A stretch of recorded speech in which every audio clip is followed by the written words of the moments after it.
Well, I hope you guys are doing well. I am sorry I've been uh, not able to do everything I've said.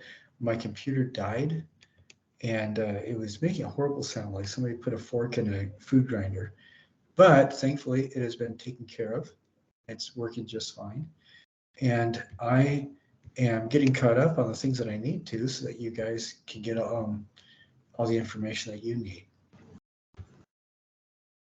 There are a couple things that I wanted to mention that I'm really happy to see. There's been some really good um, submissions for the artistic critiques, and so those have been. I'm pretty sure they've all been graded. I'll double check on that, but you guys have been doing an excellent job on those. I recommend getting those done as quickly as possible, so you don't have to worry about getting them all done in the first week of or in the week of finals. Getting those done early really helps take a lot of stress off. And they are in our class YouTube channel, and the link should be on or in the description page for that assignment under applying the tools of artistic critique. There's a couple other things that I wanted to mention that I am really happy to see. About 3 or 4 people have turned in stuff that didn't fit the assignment, or it was review of the wrong things, or it was something else. And actually, it's been more than that. There have been about maybe 15 or so assignments that are turned into the wrong thing. And immediately after I put a message in, immediately it tells me almost immediately that you guys have submitted with the correct thing, and that's really great. I appreciate that. I appreciate your responsiveness, how fast you do that. There are a couple things where somebody was getting a little bit frustrated that I was not updating the assignment grade, and it's because that even though, and I've emailed those people, even though they resubmitted the assignment for whatever reason, Canvas did not recognize it. And from my end, I don't see a resubmitted assignment. I would recommend in those cases, if it's just something like submitting something with the total or something that you can write, perhaps you can apply that in the comments section and then email me that the comments, that you updated the comments, because Canvas doesn't tell me if you updated comments. If you resubmit the assignment, Canvas should give you a confirmation screen, and if you don't see that, then it wasn't submitted. So I've emailed the people that I've noticed that on, and I will continue. Hopefully by the end of this week, I will take care of all of those. But like I said, I'm very happy with how people are doing things, resubmitting, turning things in, stuff like that. And I wanted to share today, wanted to talk again about conceptual art. A couple people have been concerned about the August 10 due dates. That I did not update that. Please email me and let me know what you think would be appropriate to finish off the due dates for that. And it may just be that we'll just do all the due dates like mid-November or something like that. Make sure that they're all taken care of. But I don't know. It really depends on what you guys are thinking. The work that I'm seeing from people, there's been a couple things that just did not do anything, and I've written the people for that. But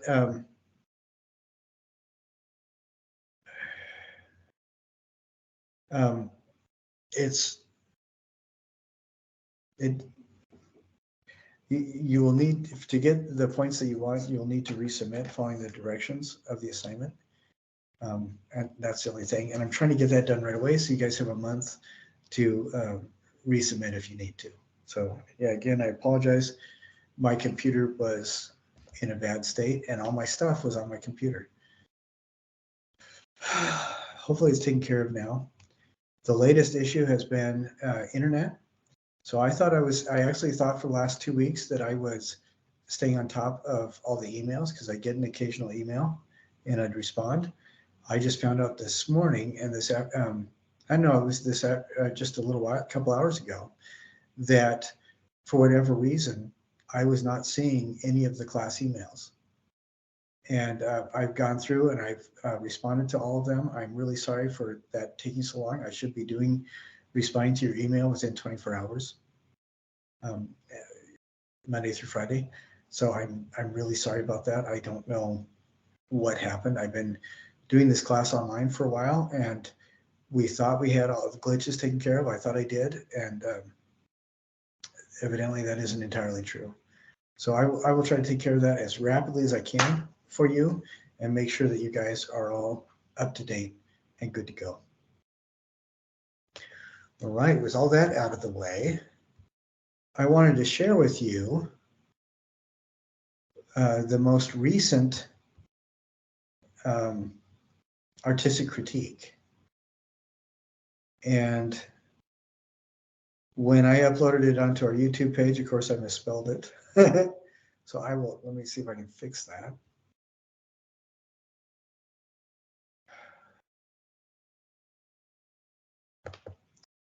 For the artistic critiques, a couple of people have actually said that they were worried about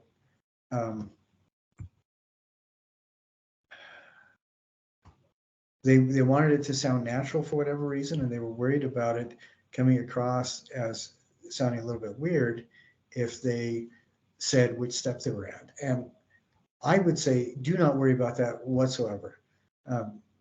Do whatever makes the most sense to you. From my standpoint, it really does help when you say something along the lines of, okay, step one, describe, and then you describe it.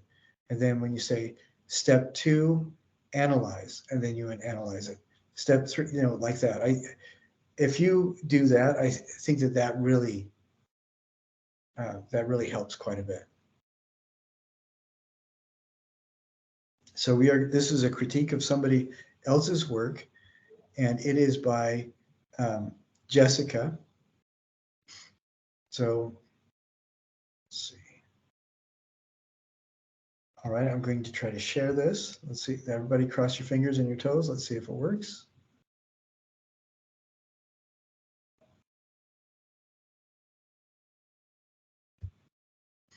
All right.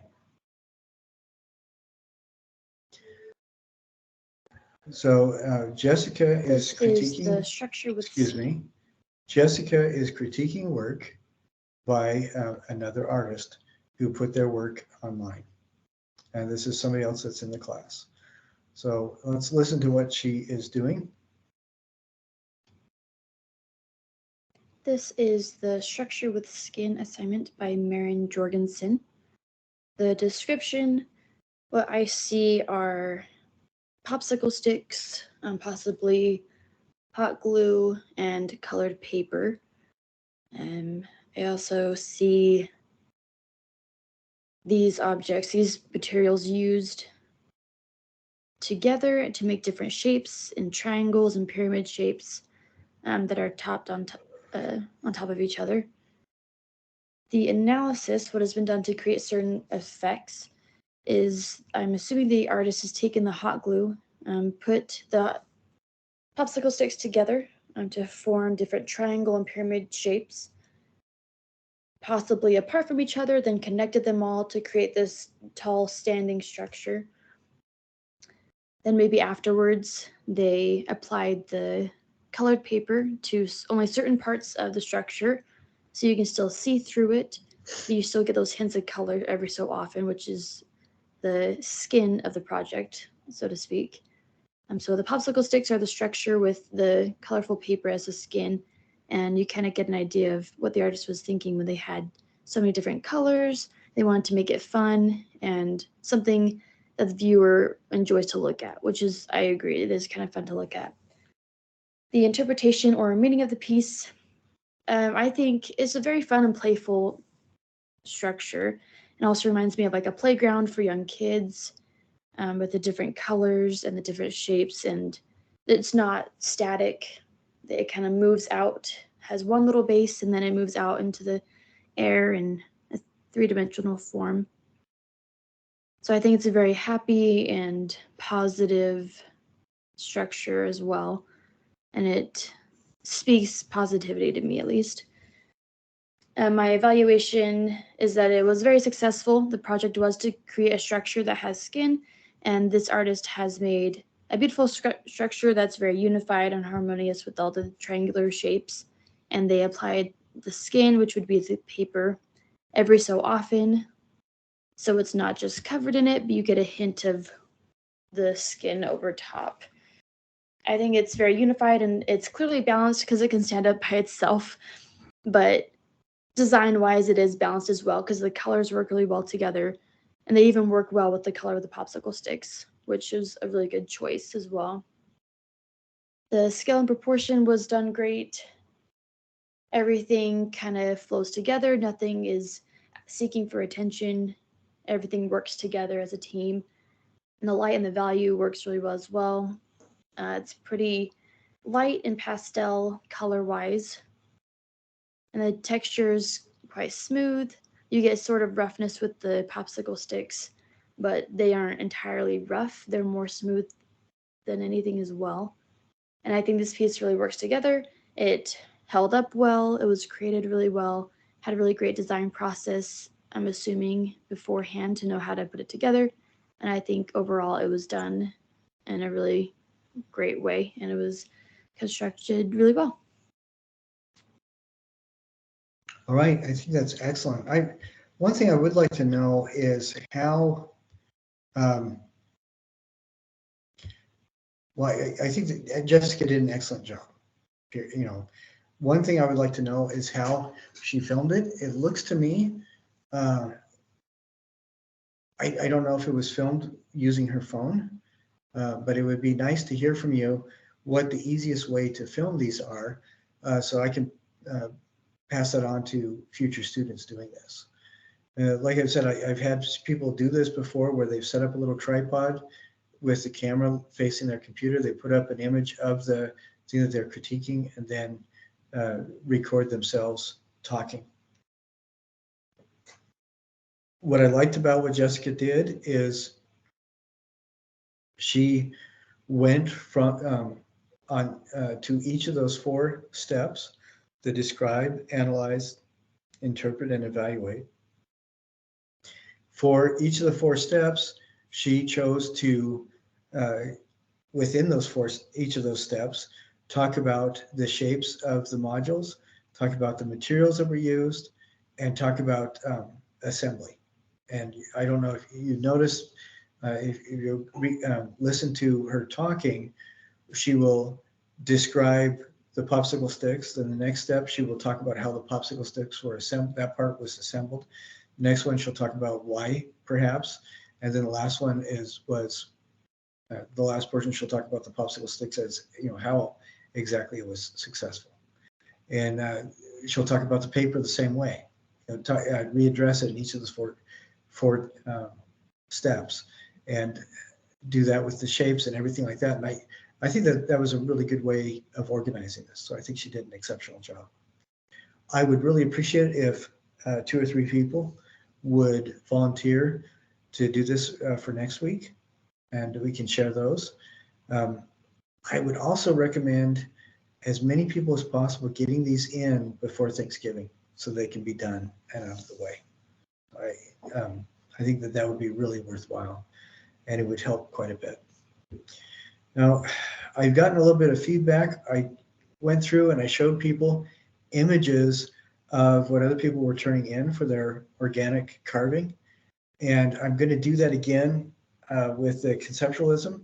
And then next week, I'm going to do it again with the further projects. So we can just talk about them and see what is successful and what perhaps didn't work as well. But I really do appreciate, I would rather talk about what's successful than show everybody what doesn't work. So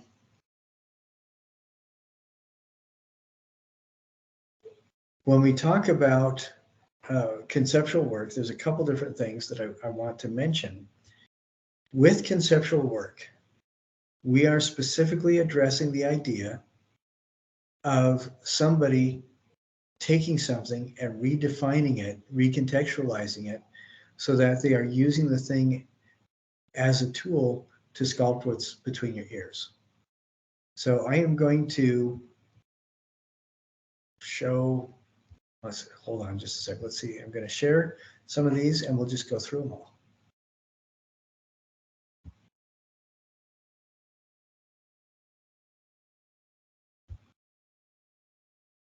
All right, I hope you guys can see that.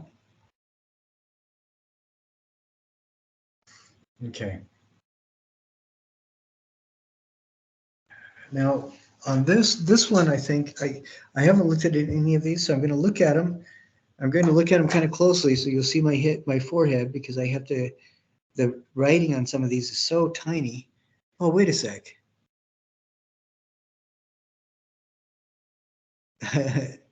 I can zoom it. I'm so old. Okay.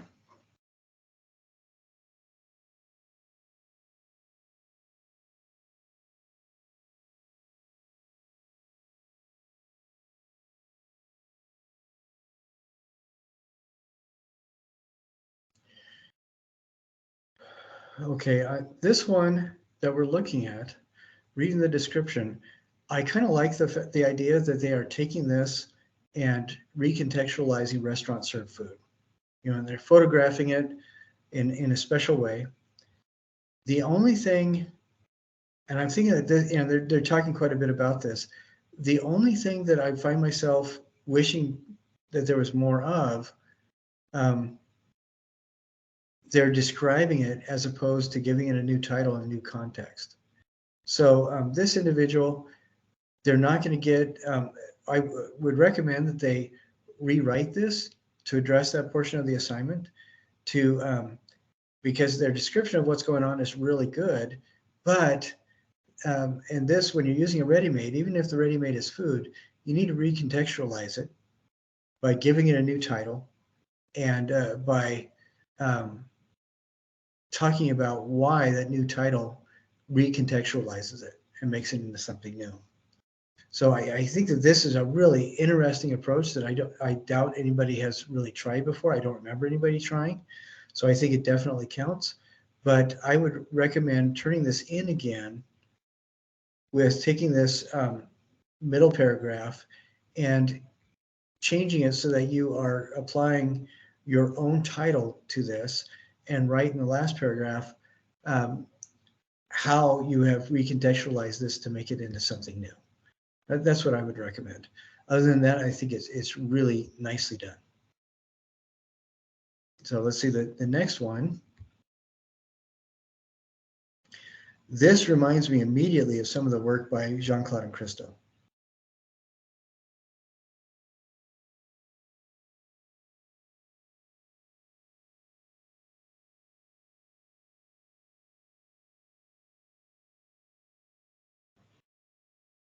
Okay, I really like what I'm seeing with this person.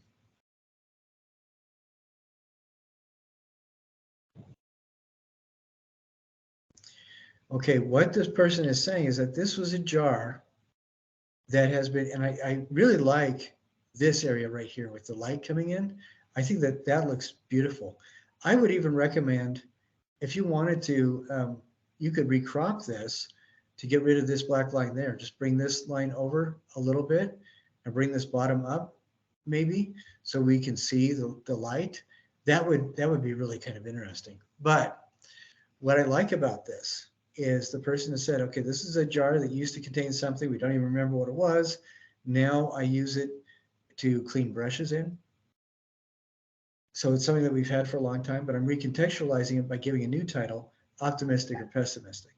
And then in this paragraph, this is what I was talking about, that I think that the previous one has the potential of really being done very well. This one, it says the new title is optimistic or pessimistic because it is a glass half full or half empty, depending on how you look at it. I placed it in dramatic lighting, so you can see the liquid in the jar more easily to understand the meaning of the piece. And that dramatic lighting really did a nice job of reflecting on the back surface. I think that's really nice. That's beautiful. Um, this can help the viewer to really think about the meaning, which is what art is about, finding meaning. Okay, it has become its own piece because of the meaning behind it. It is a ready-made work of art because it has a previous use, but is now a metaphor. I believe it is valid. It's valid because of the meaning behind it and the ability for it to make its viewers think about the meaning and how it applies to their lives. That is, I mean, this is nicely done.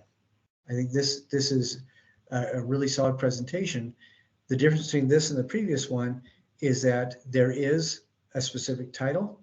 They are talking about why and how they've recontextualized it, and then they were talking about the validity of that recontextualization.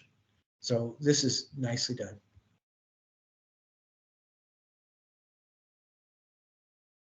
And I hope that nobody gets upset by the fact that I am critiquing these while we're talking about them, because you can always resubmit and get a perfect grade.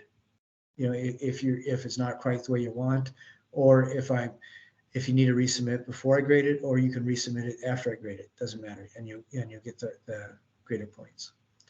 Okay, so this is really interesting. It looks kind of like a nightlight or something like that. But let's see what they have to say. Originally, this object was a top that screwed onto a much bigger pyramid drinking bottle that I found in the streets of Las Vegas. Well, that's interesting. Its function was to keep the liquid inside without spilling, as many of the people drinking from these massive cups were intoxicated. Okay, so this is designed to help drunk people keep their drinks in. All right, that's what they're saying. Another function of this bottle and top was to offer an appealing aesthetic that played along with the theme of the casino, Luxor, and that has that Egyptian theme. And the light at the top lights up just like the Luxor casino building at night, another famous callback and easy souvenir. Okay, so that's what that object, the original object is. It is a souvenir from Luxor in Las Vegas, a light up lid to keep to help drunk people keep their beer in. Okay, so the title of the object is Luminescent Pyramid. Although possibly common, I chose to put this object upside down because I was extremely intrigued by the shape it created. And that's totally valid. It caught my eye as it became an upright pyramid to convey a downward luminescent arrow. And I presented it with the opposite background of colors. Darkened base of the pyramid is juxtaposed by the white wall. The darker furniture is juxtaposed as well by the shimmering bright light and even by the reflection it leaves. The shape it leaves behind leads into the future, guiding the audience like an arrow. Okay, I like that. So they're talking about this in an artsy fartsy way that is consistent with what we're seeing. You know, they've done a really good job articulating it. So I like the way that the photo is framed and everything. So that's nicely done. This object becomes its own art piece due to the way it involves the environment around it. The juxtaposition of the colors of darkness and bright luminescence, draw the eye, whereas it wouldn't have as much as its original function. The shape takes on a different meaning when it's upside down, as if it's pointing to the bright colors on the dark furniture, or the blue cloud or yellow firefly. What makes this artwork a ready-made is that this object is being used creatively for something other than its intended purpose. Instead of a drink cap, it created an alluring atmosphere of light and dark. This is very well and articulately done. So nicely presented. Excellent.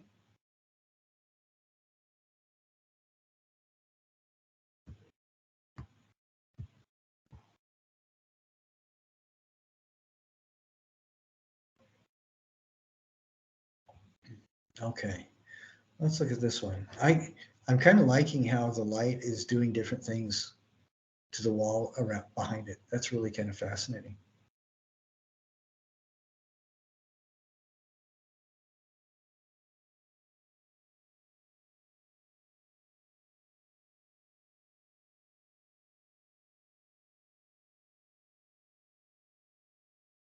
Okay, so this is a water pitcher. That's what, let's see. Well, we're going to do this. And we're going to bring that down so you can see the whole thing. So this is a water pitcher like you'd find in like a diner or the Black Bear diner. I think they have water. It comes in these kinds of things. And let's look at what they have to say. The object I chose is a water pitcher. Okay. They come in different variations, but the liquid we drink needs a place to be stored in. That's very true. The title of this new piece is Half Full. I think that's really interesting because it doesn't look like there's any water anywhere. But let's see what she says about it, or they say about it. One pitcher is standing upright and the other is laid on its side, appearing as if it spilled over. I placed it in direct light to add shadow and dimension. Okay. This is considered a ready-made as it doesn't tell the viewer why it is more than two pitchers, but it allows the viewer to find an interpretation themselves. It allows the viewer to think about why one is tipped over and why one is standing upright.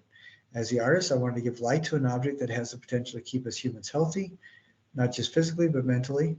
Drinking water is essential for survival. Having a mindset that a pitcher is half full instead of half empty signifies a mentality that is positive and optimistic, which is a healthy mindset. I like that. So what they've done, this is really interesting because, or to me, and it works as a conceptual piece because the person essentially did not do anything to manipulate this in any way.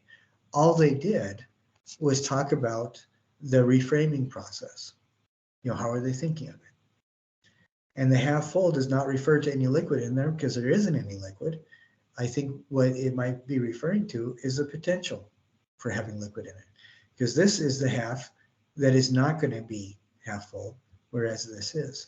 So that's really interesting and engages people to think about it in different or to start thinking about it in different ways. I really like that.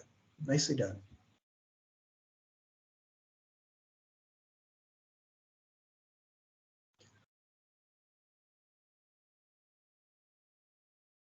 A sad little kitty.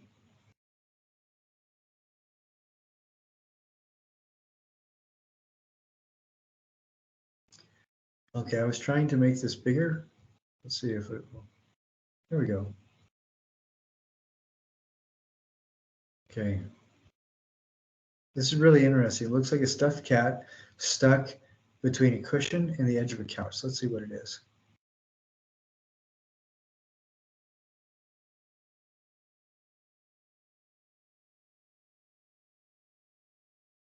Okay, so this is a stuffed toy that the artist has had a long time.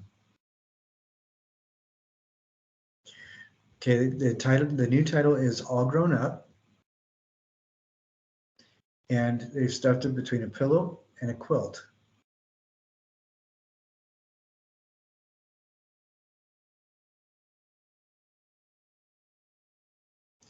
And it says, although it still holds a sense of security that will never go away, I don't play with it anymore. It's so small I can't even really snuggle it with it like when I was a kid. It's not really a toy for me anymore, just a secure piece of the past that brings me comfort. So it's become a symbol for security. It has become its own art piece because of how its function has changed, as well as stayed the same over the years, and how I framed it. It is ready-made because it is a well-loved stuffed animal that came from a factory. In contrast, my pillowcase and quilt were made by people I know. I think that adds more meaning for me because I'm putting my kitty to bed using things that mean a lot to me. I've always found that the pieces of art that make a scene are easier for me to connect with, and I wanted to do something similar. I actually might make this concept my final project in another class. That's pretty funny. But there are a couple of things I like. When it says all grown up, we can look on this, and with a title like that, that's a really well done title because we can start applying all sorts of meaning to this by layering on our own perceptions. Like the cat's eyes look kind of sad, with droopy ears. This is obviously really well worn. And so it could be that it's sad that it's lamenting the fact that it's no longer a kitten, that it's all grown up, or maybe the title is applying to its owner and it's sad that the owner is all grown up. So I think that's a really good application of title. And I think you've done, this person has done an excellent job in articulating that. Let's see, we're doing pretty good on time, so I think we'll be able to get through all the rest of these.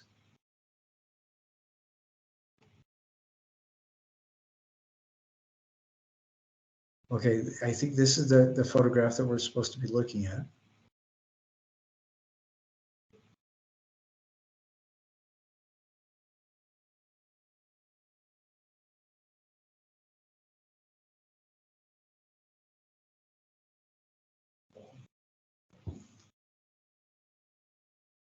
Okay, this is interesting. This is a simple party decoration that you can get at pretty much any store, any paper store, any party store.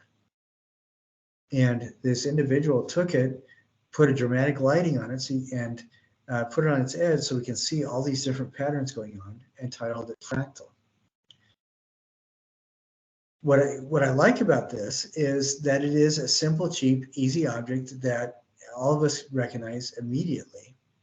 And this is a pretty new way of looking at it. Turning it over, having lighting that is not really healthy for the eyes, maybe, but it's dramatic lighting, and it distorts the thing to a shape that you don't see every day, because we usually just see these on from the front, just like that. And they're talking about fractal is the new title, and is also a term that describes a never-ending pattern. And maybe this is a reference, or I think the writer even says it's a reference to the idea that no two snowflakes are the same, and there's an infinite number of snowflakes. So I think that this person has done a good job articulating things as well.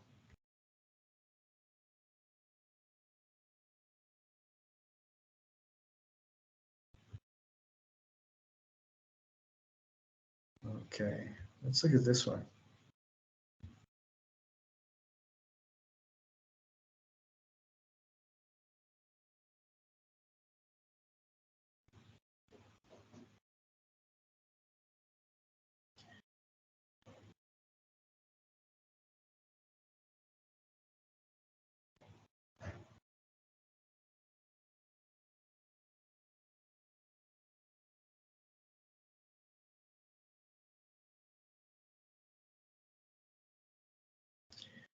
This person has done something really interesting too. This is a simple book.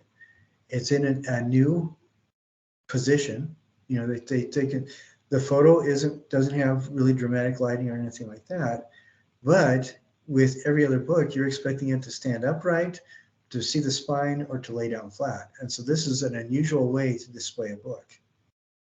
Calling it hidden pages, I think, is really interesting too. And as the artist who put this together, it it makes you start thinking about what is concealed between the covers of the book. What can't you see? And I think that's really interesting because they're tying into that sense of curiosity that Jean-Claude and Christo were so good at doing in their work. Another thing I really like about this is that by calling it hidden pages, I don't know if this was intentional or not, but it's referencing the writings of a gentleman named Heidegger, who was a philosopher, a German philosopher, and he talked quite a bit about the dissemination of language and knowledge, or rather the dissemination of knowledge through language and writing. And in that discussion, he likens the process of learning as to reading the pages of a book. And he says every time you reach for a new page and turn it over, even though you're learning something new, portions of what you've already learned are concealed by that page laying over a new portion of the book, which I think is a really interesting way of looking at it. He also says that the moment we choose one word to use, there are 1,000 potential words that we have struck off completely that we cannot use because we've chosen that one word over the others. And that's something that's interesting to think about too. But yeah, this is nicely done.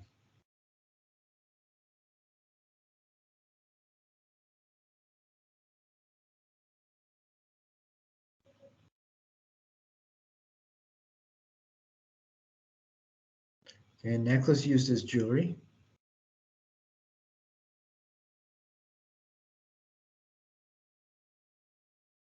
No, nicely done. Ibn Khaldun is the father of modern museology. He was a writer in the 14th century. And one of the things he talks about, well, he talks about two things that I think that come to mind when I see this. One is we all exist in the river of the universe where the current is brushing past us and touching us while it's being changed and shaped by all the other people that are in the same river. And those people are essentially the ghosts of our ancestors and our thoughts, other people around us. So it's basically a river of ghosts where every other person on some level, their ripples in the water affect us somehow. And I think that's really kind of interesting. And I say that because when you take something like a piece of jewelry and give it a new name and change its presentation, suddenly it opens the floodgates for people to put meaning onto it, meaning that perhaps is generated or at least affected by their own ghosts, the people that have touched them. The second thing is Ibn Khaldun, and I think that this is more readily apparent. As the father of modern museology, one of the things he talks about is as soon as you take an object away from its intended or original purpose, doesn't matter what you do with it, you change the object. And that's very true. And he gave the specific example of putting something that was once used on display for other people to see. And we see that all the time in museums where objects that little children wore on their feet or that people put in their hair, that people ate with, are now put in a secure glass case. So they've been made more valuable. And they're on pedestals. They're presented like special unattainable, specialty objects that are unattainable. And it completely changes the thing that they are. They're still ostensibly shoes or forks or whatever, but whereas people used them and perhaps loved them and depended on them, now they are not useful objects outside of their function to entertain or to inform. And so when talking about giving it new meaning, I removed it from my body and placed it on the show board. That is right out of Ibn Khaldun. I mean, that is excellent observation of things like phenomenology, museology, and presentation. So this is nicely done. And giving it a mysterious title like token is really good because that could mean so many different things. What if this is something from Lord of the Rings? And giving it the title token, that's just well thought out. So nicely done.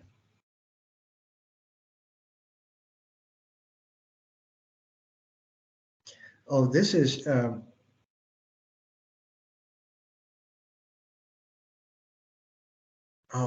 I'm sorry, I can't remember his name now. I feel so embarrassed. Marcel Duchamp. This is right out of the Marcel Duchamp playbook. So this is excellent.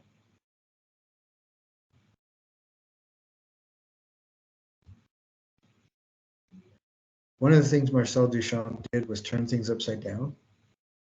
And I think that this is really well done. But I don't see any of the writing for it.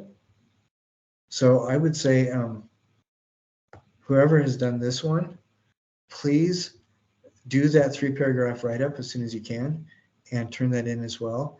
Because the Canvas system overwrites your previous submissions with your present one, put this and your write-up into the same document and submit them both at the same time.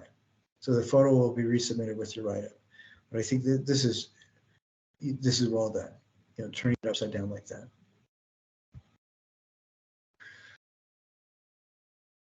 And when I grade stuff, if it doesn't feel like it's done, I put a grade in there anyway, and just know that when you resubmit it, I will change the grade. Okay, so here, the cowboy boot. I like that, and I'll tell you why in just a minute. Let's see what the artist has to say. Oh, I'm sorry, hit the wrong thing. So this is a plastic cowboy boot shaped cup. I'm assuming that the object was originally used as a cup for drinking. I would think that's pretty good, especially with the straw in there. And it said there's remains of fruit pulp in there. It's so gross. State Fair Rodeo. Yeah, I would agree. That's great. So the new title is the cowboy boot. I gave this object new meaning by setting it on a pedestal. This is exactly what Marcel Duchamp would do, and presenting it with a title plaque. Again, exactly what he would do. So this is great. I presented it with the name the cowboy boot because I wanted viewers to associate it with Western culture. I also edited the picture so that the lighting is well lit and makes the object pop out. Okay, so nicely done. And I like how the background has almost a mottled texture, and that really helps it to pop out as well. This art has become its own piece because I chose it amongst a group of objects and displayed it in a fashion that makes the viewer question its existence. Yeah, putting it on a pedestal and putting a title card in front of it, that's excellent work. This is a ready-made work of art because I went to the thrift store and chose this unique piece as it stood out for me. I did not create this piece, although someone else did. And it's valid because choosing an object that feels right is art in and of itself. I would think that's a valid observation. So nicely done on that. Really well done.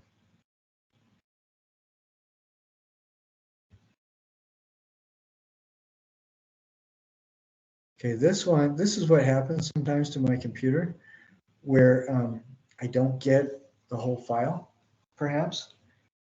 What it looks like to me is that on this case, maybe just the typing has made it. So Evan, if you wouldn't mind resubmitting in a single document with the photo and the typing, then we'll be able to look at it. You know, and these are the kinds of things that do happen every once in a while. And Canvas is a remarkably well-run program for this kind of thing. Occasionally there are glitches, so just when that happens, just take care of it. Okay, now this is just a report on it. So this is a good report, but it does not fulfill the function of the assignment. The assignment, you need to find your own ready-made and just follow the guidelines in the assignment, as well as look at the examples that were done that we commented on. So I would recommend revisiting the assignment directions and then turning in your own ready-made as the assignment calls for. Okay, let's look at this.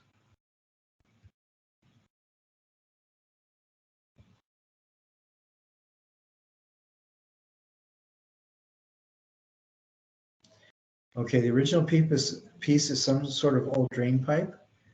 It looks like it was manufactured somewhere specifically to be a pipe, but it looks like it is no longer in use. Yeah, I would say that's all true. What I like about this is look at the title. The new title is Vessel. I placed it in a vertical position on a pedestal of rocks. I gave it this name and appearance because it reminds me of our blood vessels and how they flow together in a vertical position all around our body. That's nice. That's good, because that's not what I was thinking. I was thinking vessel like a container. So nicely done. This has become an art piece because it was given meaning. Without the meaning behind it, it would continue to just be an old drain pipe. But because it has a title and a meaning, it is considered art, and that is absolutely right. So, you know, nicely done, succinct and well reasoned. I think it would be interesting. This would be one of those things that would be kind of cool to make like some sort of rod that you could pound into the ground and have a hole at the bottom of this and pile the rocks around it so that this could actually stand upright on the pedestal of stone. That would really be interesting.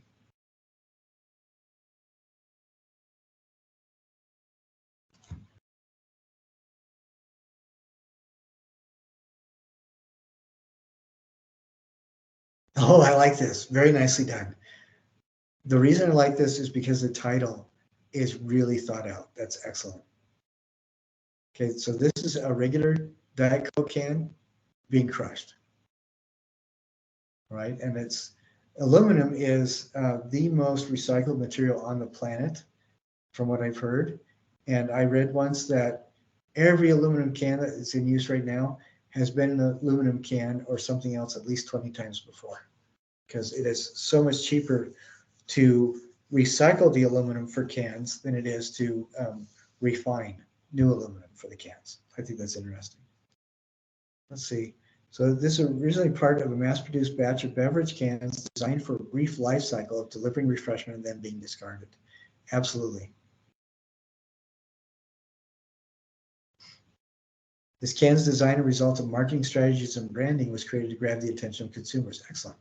Okay, the new title, Collision of Consumption, signifies the transformation of the ordinary Diet Coke can into a work of art. The can was retrieved after being accidentally run over by a car, causing it to be visibly flattened and misshapen. Yeah, definitely. To present it as art, the can has been carefully cleaned and placed on a sleek black pedestal under dramatic focused lighting. It looks like it's on cement, but if I would like to know if there's another photo, you can redo the photo.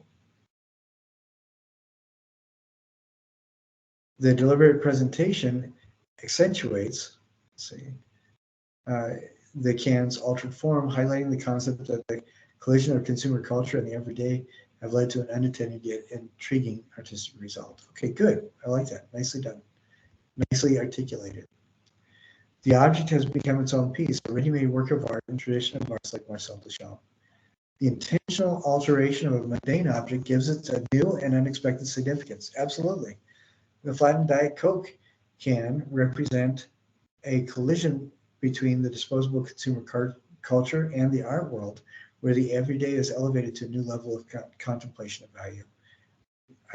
You've done an excellent job articulating this. So, well done on that. I like the idea, if you have the photo of it on the black, with dramatic lighting on the black pedestal, please resubmit with that photo. I think that'd be great to see.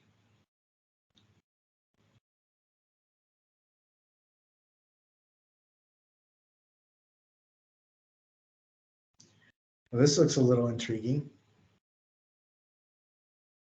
Okay.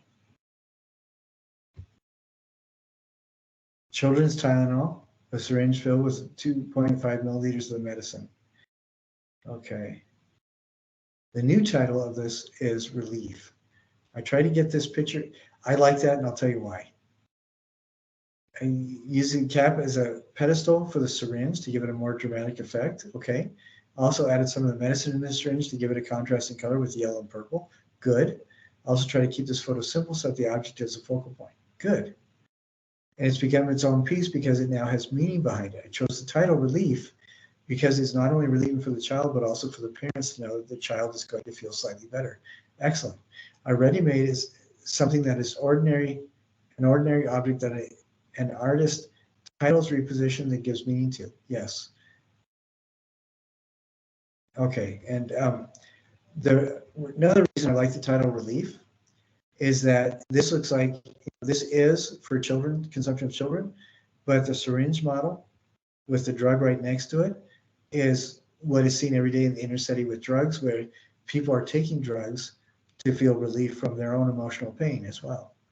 So this is also a reference, whether or not it was consciously, it is also a reference to drug use, because people do the same thing. So I think that's really interesting. And then when we think about that, it starts becoming just a little bit sinister. Like, I think this is really nicely done in Madison.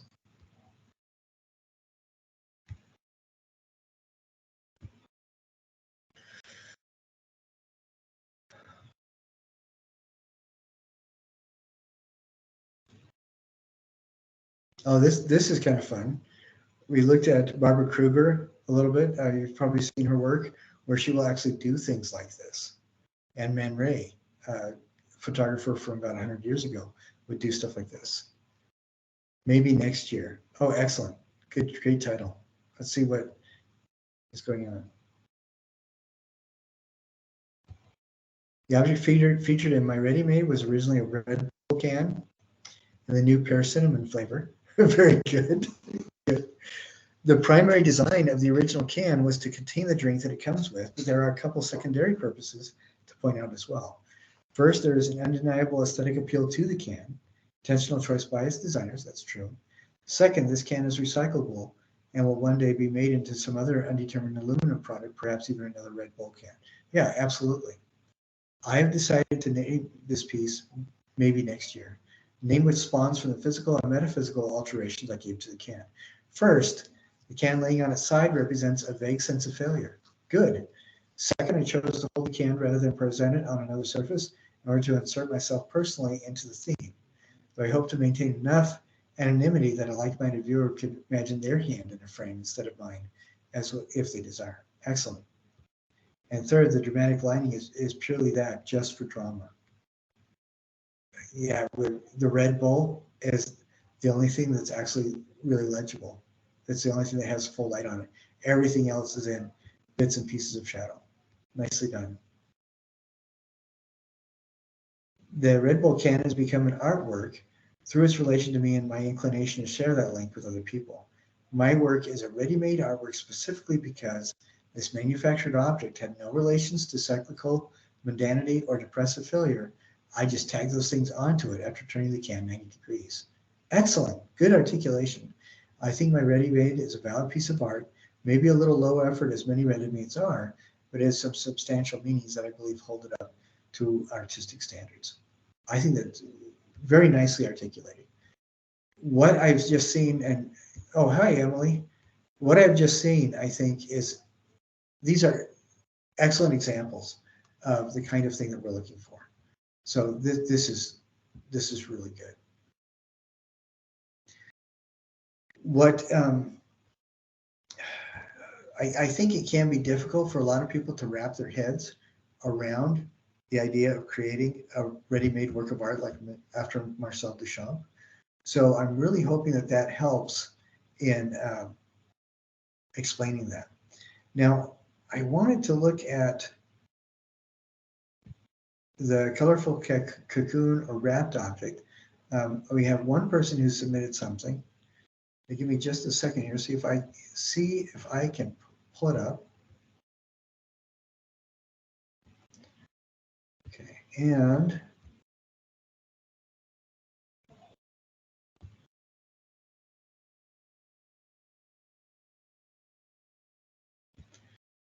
we're going to see what the person wrote about it. Okay, all right, this is what I'm going to do.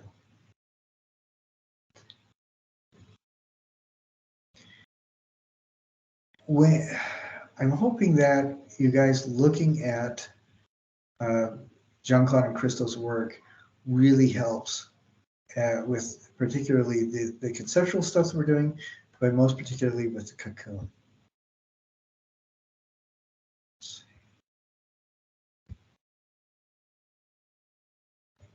All right, now we're sharing it.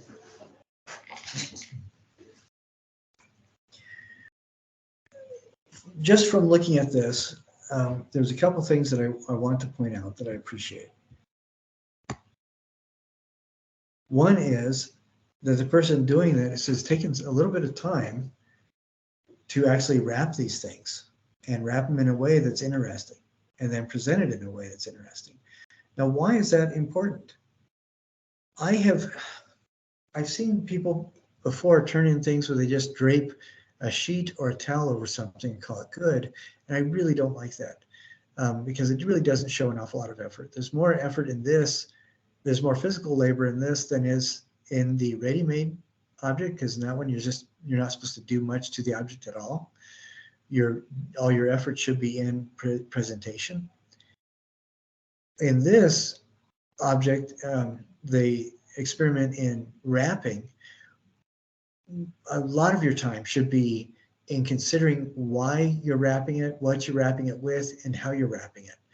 And if you went to the Jean-Claude and Christo websites, you'll see that they did extensive watercolor sketches and drawings to kind of work out ideas of how they wanted to fold the materials that they were going to wrap with and where they were going to tie it, different kinds of ropes they were using, even sometimes the colors of the string that they were using. And the reason why that is so important is because it really shows, it demonstrates to your viewer that you don't think that they're an idiot. And it demonstrates as well that you are applying honest and earnest intent in the work that you're producing. Whether or not somebody understands that intent, it's very rare for your viewers not to know that you made something with intent. They can feel the intent, whether or not they can articulate it or even pick it out. So by doing this, wrapping this with several different materials, and using ribbon and tying it up like this, choices, we are being shown that choices were made, how things were wrapped, what materials were used, what sequence were used, and that helps us to feel as viewers that we are respected enough to be engaged on some level with the artist, that the artist chooses to engage with us. If it was just something like a shoe stapled to a wall, that is almost dismissive of the audience because it really doesn't show very much effort made at all. And so that's, before even reading anything that the person has said, that is one of the comments that I need to make, because I appreciate the fact that this person took or made some effort, expended some effort in putting this together in a way that shows me as a viewer that they value my time, because they've taken time to create something for me to view.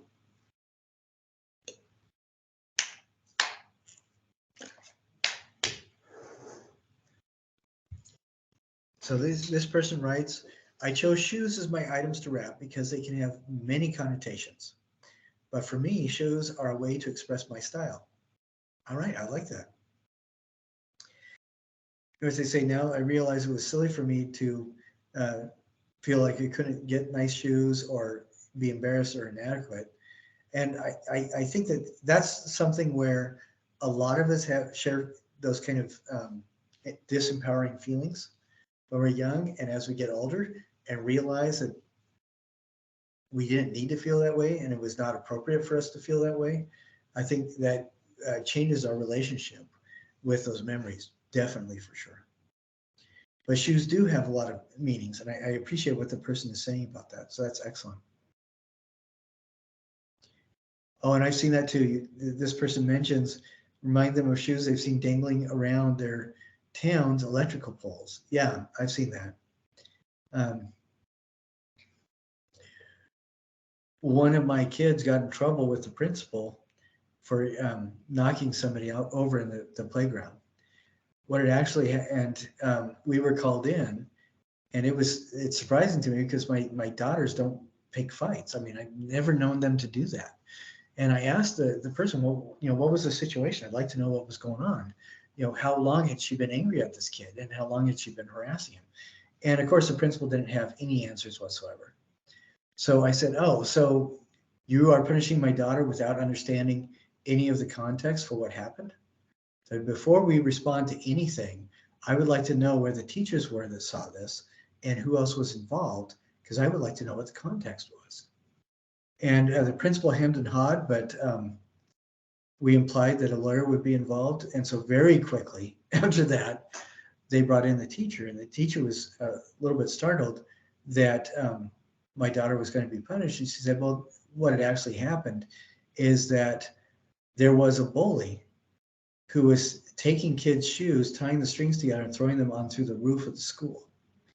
And while this was happening in the playground, my daughter had found out what was going on and done what you're supposed to do in school. And she told the teacher and told the teacher who was involved in everything. And the teacher thought she had taken care of it, but the bully kept doing it. And finally, it escalated to the point where he was pushing down kids and sitting on their legs and hitting them to get their shoes. And the teacher was off on another part of the playground, couldn't do anything. And when my daughter saw him doing this, she ran over, pushed the bully off the kid that he was sitting on, and helped the kid get back into the school. And the bully told my daughter to the principal. So the teacher had not even known about that aspect of it. And when when all this came out, the principal was said, well, you can't just have your daughters hitting people. And my response was, well, she didn't. She did all the steps that you have told them that they're supposed to do. She was ignored. And when somebody else was getting hurt, she stepped in and intervened, not by throwing punches, but by pushing the kid away. So, what about the kid who threw the punches?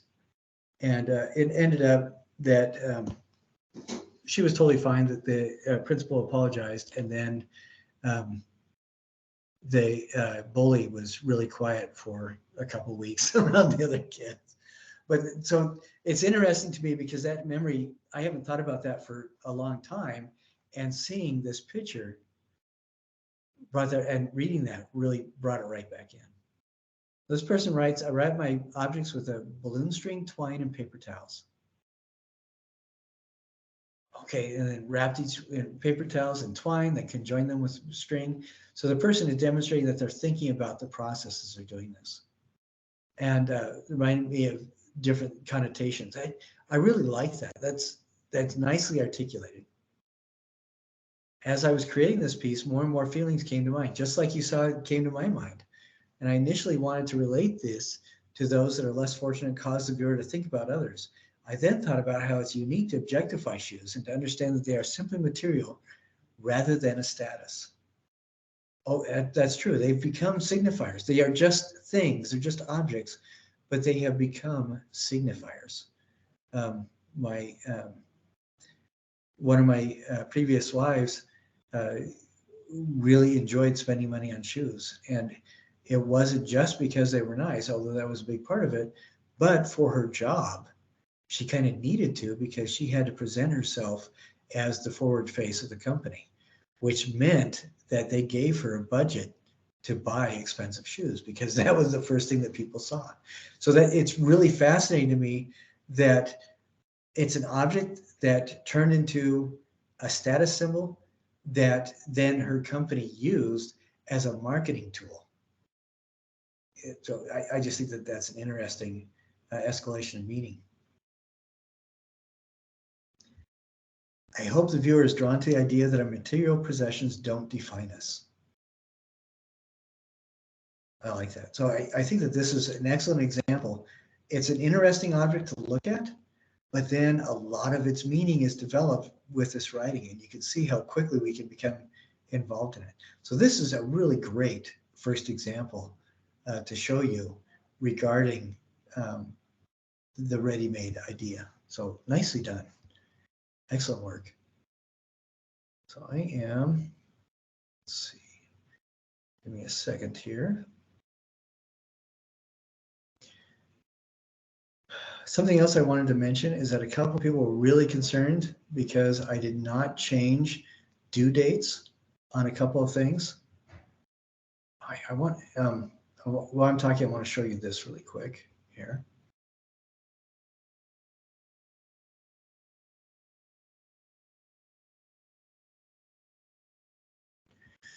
Okay, the reason I want to show you this is there's a couple of specific reasons, but do you see what I'm saying about using intention while wrapping? Because those shoes, they really did a good job of showing intent and purposeful application of materials to wrap. So I thought that was great. But what I was saying is that several of the things still have their old due date on them, and I'd like your input, what you think about that. I know people have started turning in their projects and stuff like, and materials. If you need more time, let me know right away, because I will change those due dates pretty soon here. But I would just like some feedback from you. Do not worry about the system saying you're late, because obviously you're not going to be able to turn this in by August 10, regardless of how hard you try. So don't even worry about it.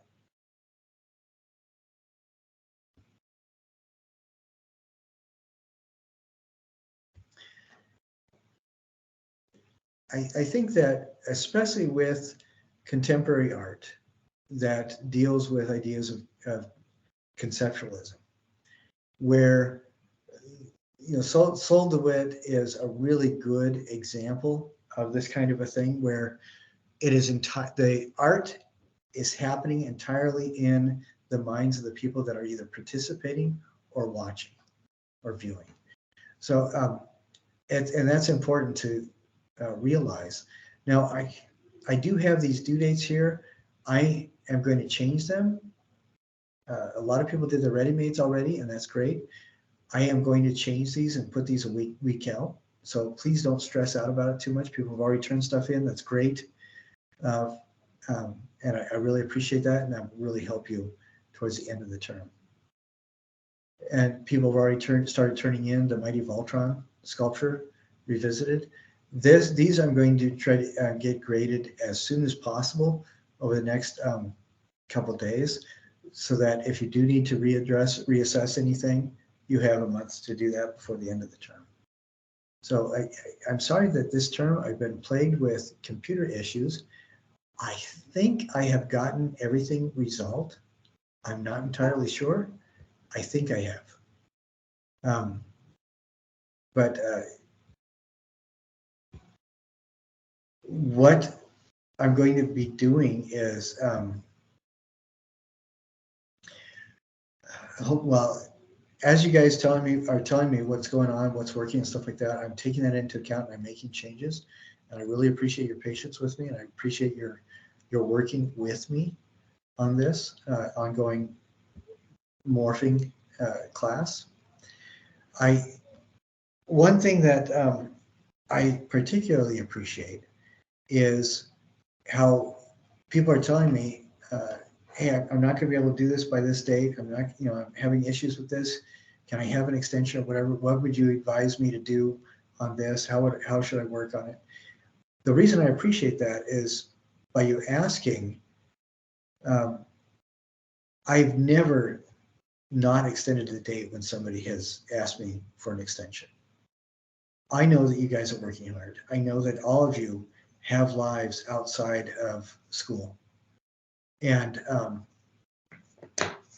I will not refuse to extend dates simply because when you ask me to. I will always extend dates when you ask me to. So that's something that is simple for me to do. That being said, I really hope that you guys are able to get things done, in the process. Make sure that things are turned in. Like I said, I do have several things to grade, and I am working on it, and I've been grading this afternoon, and I will continue to do so. Hopefully everything will be done soon. I know I said that before, and that's when I started having the computer issues.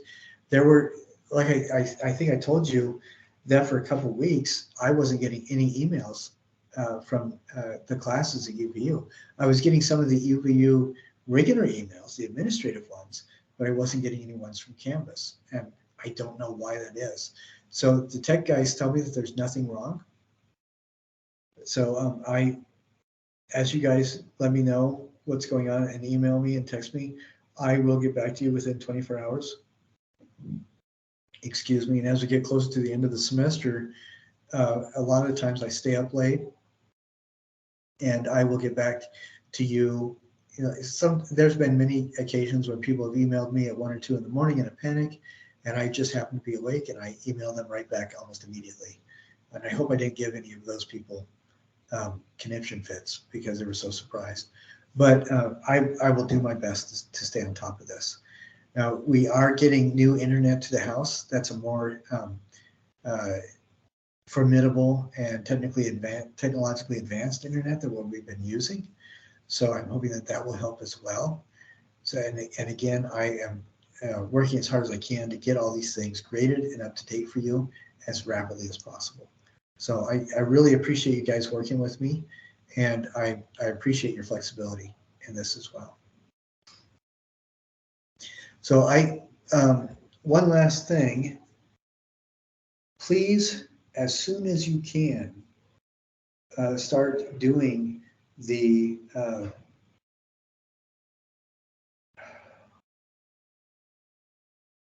application of artistic critique assignments. Applying the tools of artistic critique. The two assignments are your own work and someone else's work. Please do that just as rapidly as you can, and get those turned in, because if you are able to do that now, before the end of November, you will not have to worry about it during the week of finals. All right. So I think that is pretty much everything I have. Emily, if you are near your phone, are there any questions that you have over the stuff that we've talked about today?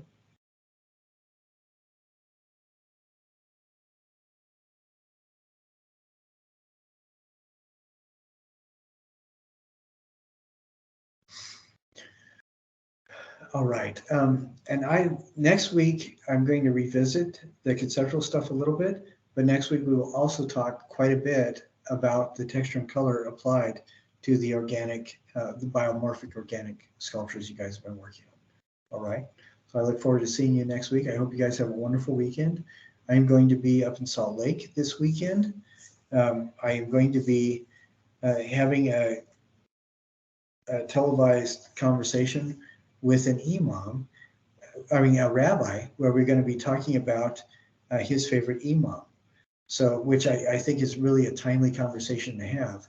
And he is all about, this rabbi is all about finding points of commonality, finding expressions of the golden rule and other faith traditions, and finding as many opportunities as he can to discover ways to like other people that are different from him.